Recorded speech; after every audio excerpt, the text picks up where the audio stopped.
There have been 2 train wrecks in East Palestine, Ohio. One substantive, a train derailment and subsequent chemical burn-off that has potentially jeopardized the health of understandably angered residents of the town.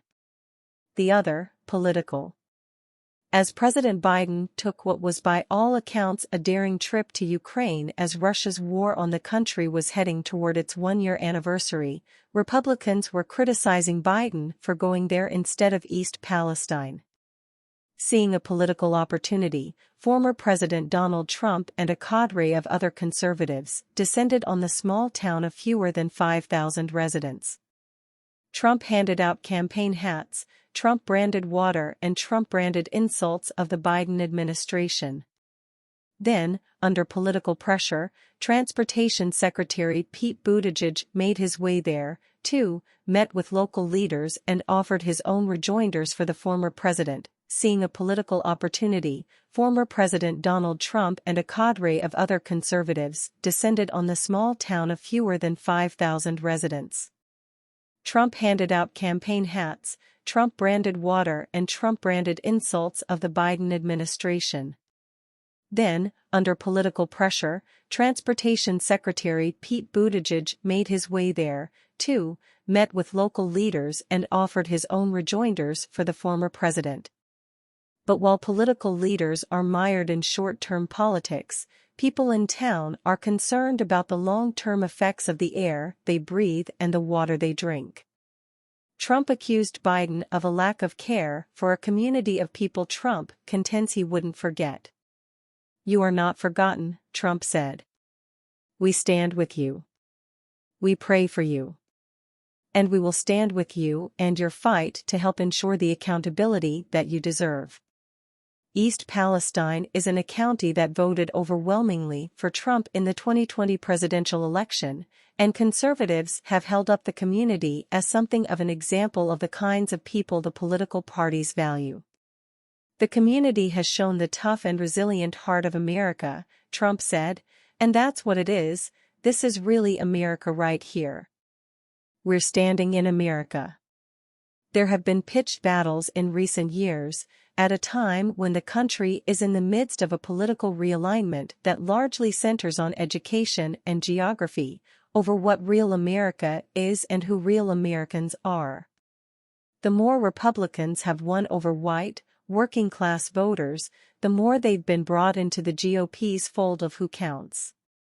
And Trump's trip was as much intended to highlight that and put Biden's handling of the disaster on the spot as it was a Trumpian piece of political theater designed to re-establish himself as the main figure contending for the GOP presidential nomination in 2024. Trump, with the podium and the red hat and the flags, wanted to remind people, his voters, that he's still the big dog. Under political pressure, Secretary Buttigieg, himself a former Midwestern mayor, made the trip to East Palestine this week, 3 weeks after the disaster happened. Leaders show up. Representative Bill Johnson, Republican Ohio, told Fox News ahead of the trip, and he hasn't been here, and that is sending a big signal to this community that the administration just really doesn't care, and that's the message that they are receiving. Biden said Friday that he had no immediate plans to visit, but pointed out that administration officials were on the ground within 2 hours of the derailment. The White House has previously noted that included teams from the Environmental Protection Agency and the Federal Emergency Management Agency, who were coordinating with local agencies and first responders, and that the president was in communication with Ohio Governor Mike DeWine and neighboring Pennsylvania Governor Josh Shapiro. "I have spoken with every single major figure in both Pennsylvania and Ohio, so the idea that we're not engaged is simply not there," Biden said, noting that he was keeping close tabs on it. 1A. Officials are playing the blame game after the East Palestine train derailment. A White House official said Saturday that federal teams are going door to door in East Palestine this weekend to check on families. EPA Administrator Michael Regan, who traveled to East Palestine earlier this month, was sharply critical of Norfolk Southern, the rail company whose train derailed, for not showing up. They have to show up, and they have to make amends with this community, Reagan told NPR's All Things Considered this week. They caused this mess. They have to clean it up. And they have to prove to us and to the community that they're genuine in all of the declarations that they've made. Not showing up to public meetings isn't a great way to start. Asked about a lack of trust in the federal government from the community in the wake of the disaster, Reagan invoked the importance of being transparent with residents, providing resources, and also being there. Number 1, we have to continue to show up, Reagan said. And we have to be in these communities. So what now? While in town, Buttigieg called for stronger rail safety rules, fielded questions from reporters and swatted back at Trump, while trying to stay focused on the substance.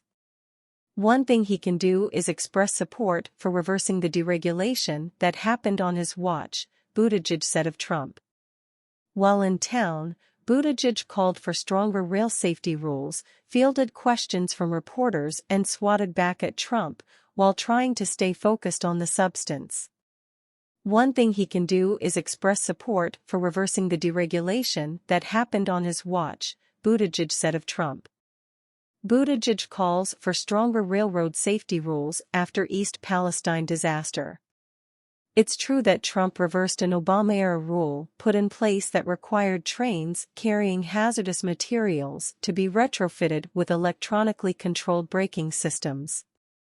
But there's no evidence that would have prevented this particular derailment.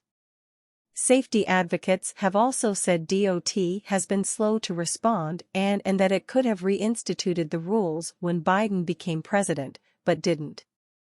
Even if that particular rule wouldn't have prevented this, other safety measures could have, said Jennifer Homendy, chair of the National Transportation Safety Board. I can tell you this much, this was 100% preventable, Homendy said at a news conference this week.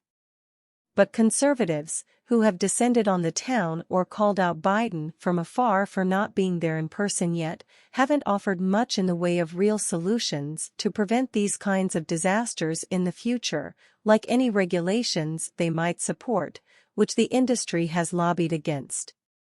Enough with the politics, Homendy said. I don't understand why this has gotten so political. This is a community that is suffering. This is not about politics. This is about addressing their needs, their concerns. That's what this should be about.